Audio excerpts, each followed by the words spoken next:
Morgan Hayes pulled the weathered cardboard box from beneath layers of dust in her grandmother's attic. Boston's summer heat made the cramped space almost unbearable, but the task of clearing the Victorian home couldn't wait. Her grandmother's passing 3 weeks ago had left Morgan with both grief and responsibility. "Find anything interesting up there?" her brother called from below. "Just more boxes," Morgan replied, wiping sweat from her forehead. As she shifted the box toward the light from the small window, the side split open, spilling sepia-toned photographs across the wooden floorboards. Morgan gathered them quickly, pausing at a formal portrait unlike the others. A family of 5 posed stiffly before a painted backdrop. Father standing proud in a dark suit, mother seated with perfect posture, 3 children arranged by height. Morgan studied their faces, the stern father, the composed mother, the solemn older boy, and the younger boy with round cheeks. But it was the girl, perhaps 9 years old, who caught Morgan's attention. While the others stared blankly at the camera, the girl's eyes held something different. Alert, intense, almost warning. Morgan turned the photograph over. Written in faded ink, "The Harlo family, June 1911. She'd never heard her grandmother mention any Harlos. Morgan, phone call. Her brother's voice broke her concentration. She slipped the photograph into her pocket, feeling strangely protective of it. Something about the girl's eyes seemed to communicate across time, a silent message waiting to be deciphered. As Morgan descended the stairs, she couldn't shake the sensation that she'd stumbled upon something significant, a mystery embedded in the formal poses and careful composition of an ordinary family portrait. Professor Alan Bennett adjusted his wire-rimmed glasses as he examined the photograph Morgan had brought to his office at the Massachusetts Historical Society. His reputation for uncovering forgotten stories from Boston's past had made him Morgan's first choice. "The Harlos," he mused, running a finger along the edge of the portrait. "The quality suggests a professional studio photographer, not inexpensive. In 1911. "I've never heard my grandmother mention them," Morgan said. "But something about the girl's eyes." Professor Bennett leaned closer. "Yes, I see what you mean. Everyone else has that typical stoic expression of the era. Long exposure. Times made smiling impractical. But she's different. Alertness, perhaps fear." He reached for a magnifying glass, studying the background details. "There's something here, behind the father's shoulder, a reflection in the mirror that shouldn't be there." Morgan leaned in. "What? Is it?" A hand. Someone else was in the room, just out of frame. He looked up at Morgan. Studio portraits were carefully composed. This wasn't accidental. He turned the photograph over again. "This address on the back, it's from the Kelsey Studios on Commonwealth Avenue, one of Boston's premier photographers of that era." Professor Bennett tapped his desk thoughtfully. "The Harlo name sounds familiar. Let me check something." He turned to his computer, typing rapidly. "Here we are. The Boston Globe, October 1911. Local businessman Frederick Harlo's family devastated by tragedy. What happened?" Morgan asked, feeling a chill despite the warm office. "It doesn't say specifically, but I know someone who might help us dig deeper. The city archives contain studio records from that period. If we can find the original appointment book from Kelsey Studios, we might learn more about why this particular portrait was taken." The Boston City Archives occupied the 3rd floor of a renovated municipal building downtown. Rows of metal shelving stretched toward high ceilings, housing the documented history of countless lives. "The photography business records are this way," said Clara Wilson, the senior archivist. Her sensible shoes squeaked against the polished floor as she led Morgan and Professor Bennett through the labyrinth of shelves. "We acquired the Kelsey Studios collection in the 1970s, Clara explained. 5 decades of Boston's elite families captured in portraits. Mr. Kelsey was quite meticulous with his appointment books." She stopped before a section of bound leather volumes. "June 1911, you said?" Her fingers danced along the spines until she found the right one. "Here we are." The trio gathered around a reading table as Clara carefully opened the fragile book. Pages of handwritten entries revealed the daily business of a thriving photography studio.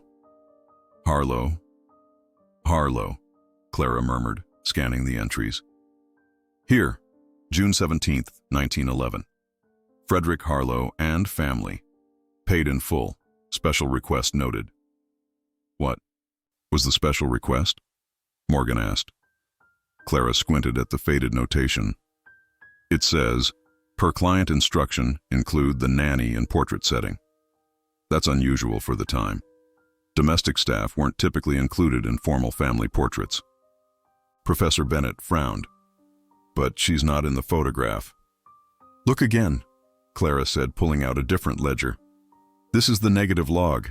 Each plate was numbered. She found the entry. Harlo sitting, plate number 642, and notes here indicate 3 exposures were taken. So there were multiple versions, Morgan said. Yes, and this note. First 2 as requested with nurse present. Final portrait standard composition only. That's our photograph, the standard composition. We need to find those other negatives, Professor Bennett said. The ones with the nurse present. Clara's expression turned apologetic. Unfortunately, there was a fire in the storage facility in 1938. Many of the original glass plates were destroyed, but we can check the client delivery records. Sometimes duplicate prints were ordered. I don't understand why you're so interested in my great-grandparents, said Elizabeth Pearson, eyeing Morgan suspiciously across her living room in Cambridge. The elegantly furnished room reflected the refined taste of a woman in her 70s who had preserved her family's social standing. Morgan placed the photograph on the coffee table between them. This was in my grandmother's belongings. I'm trying to understand the connection. Elizabeth put on her reading glasses and picked up the portrait, her expression softening. The Harlos. Yes, that's Frederick and Margaret, with the children. William, Catherine, and little Thomas. Her finger lingered on the girl's face. Catherine always had those intense eyes. My mother said she inherited them from her grandmother. Then you're related to them? Professor Bennett asked. Catherine was my grandmother, Elizabeth confirmed, though I never knew her personally. She died young. How did your grandmother know my grandmother? Morgan asked. Elizabeth returned the photograph. I couldn't say. What was your grandmother's name? Eleanor Hayes, born Eleanor Mitchell. Elizabeth stiffened visibly. Mitchell? Are you certain? Yes. Why? Elizabeth rose suddenly, walking to an antique secretary desk. She unlocked a drawer and withdrew a small leather-bound book. This was Catherine's diary. It was returned to the family after everything happened. She handed it to Morgan with reluctance. If your grandmother was a Mitchell, then there is indeed a connection, though not one my family speaks of willingly. Morgan carefully opened the diary. The childish handwriting was clear. The entries dated summer 1911. Read it if you must, Elizabeth said, her voice strained. But understand that what happened fractured 2 families beyond repair. Some stories are buried for a reason. What reason? Professor Bennett asked gently. Elizabeth's gaze returned to the photograph, to Catherine's warning eyes. The children always know, don't they? Even when the adults pretend everything is fine. Back in her hotel room, Morgan carefully turned the brittle pages of Catherine Harlo's diary. The young girl's handwriting wavered between childish scrawl and careful penmanship, evidence of someone working to master the skill. June 12, 1911. Morgan read aloud to Professor Bennett, who sat across from her. Father says we are to have our portrait made on Saturday. Mother has ordered new clothes for all of us. Miss Mitchell says I should practice sitting still. Miss Mitchell, Bennett noted, your grandmother's maiden name. Morgan nodded, turning pages. June 15th. Miss Mitchell and Father argued again today when they thought we were asleep.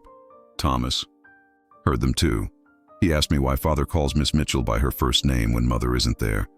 I told him not to mention it to anyone. Morgan felt a growing uneasiness. June 16th.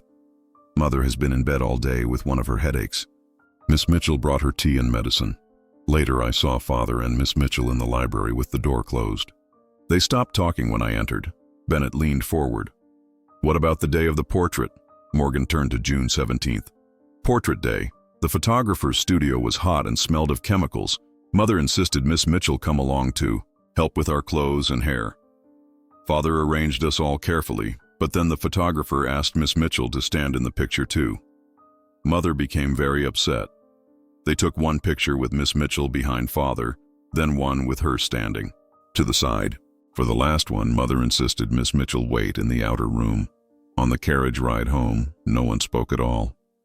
The next entry was dated 2 days later. June 19th. Miss Mitchell is gone.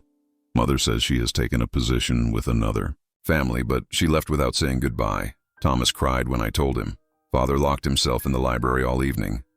Morgan turned the page, finding a pressed flower, a dried violet, and another entry. June 20th. I found this in my book.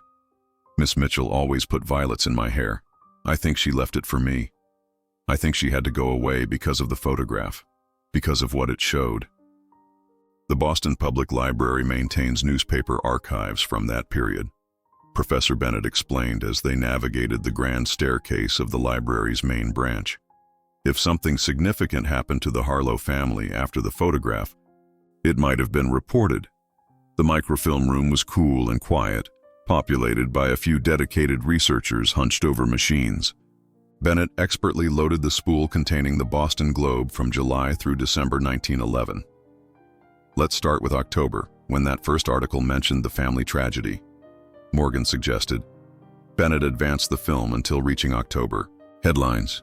They scanned page after page until Morgan suddenly placed her hand on the screen. There, October 24th, 1911. The headline read, "Prominent Family Struck by Double Tragedy." Bennett adjusted the focus. Frederick Harlo, respected banker and family man, discovered deceased in his Commonwealth Avenue home yesterday morning. An apparent suicide, Morgan read aloud, her voice hushed. This shock follows just weeks after the disappearance of his youngest son, Thomas Harlo, age 6, who has been missing since October 3rd. Police had conducted extensive searches throughout the Back Bay area but found no trace of the boy. Bennett continued reading. Mr. Harlo left no explanation for his desperate act. He is survived by his wife Margaret, son William, and daughter Catherine. The family requests privacy during this difficult time. Morgan sat back, processing the information. So the little boy in the photograph went missing and then his father took his own life. But what happened to Thomas? Bennett wondered. And how does your grandmother connect to all this? Morgan thought for a moment. Let's check the society pages from June and July. If Eleanor Mitchell was their nanny and something scandalous happened, there might be gossip. They scrolled back to summer editions, scanning the social notes and announcements until Bennett stopped at a small item from July 2nd. Miss Eleanor Mitchell, formerly employed by the Harlo family, has departed for Chicago, where she has secured a teaching position. Her sudden relocation has raised eyebrows among certain social circles. Morgan's hands trembled slightly. She left Boston entirely. My grandmother never mentioned living in Chicago. When did she return to Boston? Bennett asked. I don't know. Family stories always placed her here, but... Morgan paused, thinking. We need to find out what happened to Thomas Harlo. Morgan stood before her grandmother's grave, fresh flowers in hand. The cemetery was peaceful in the morning light, dew still clinging to the grass.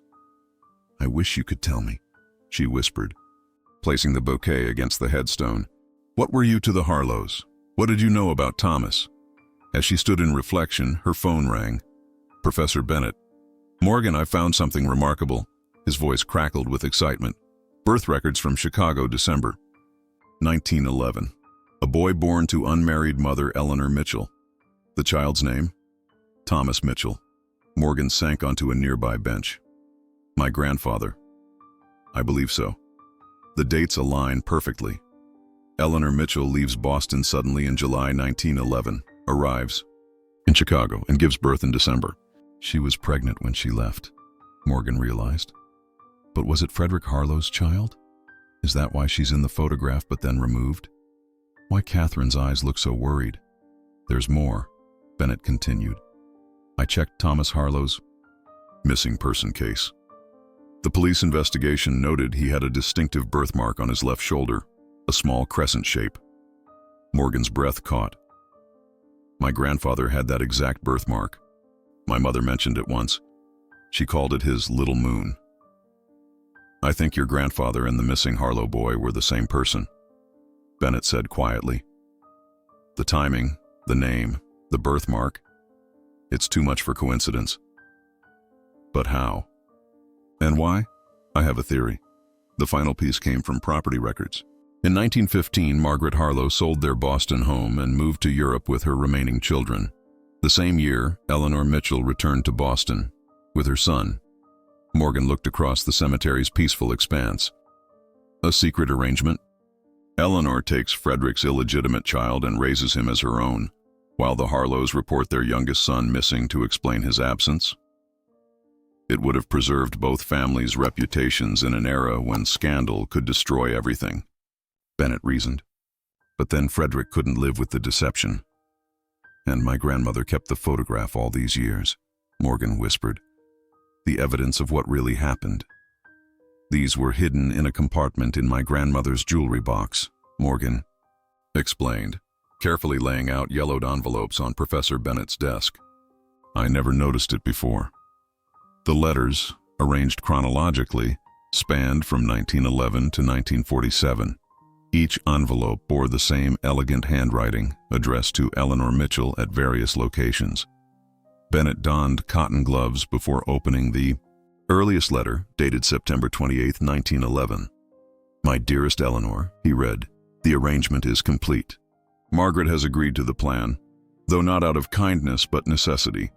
Your departure has caused speculation, but nothing compared to what would happen if the truth were known.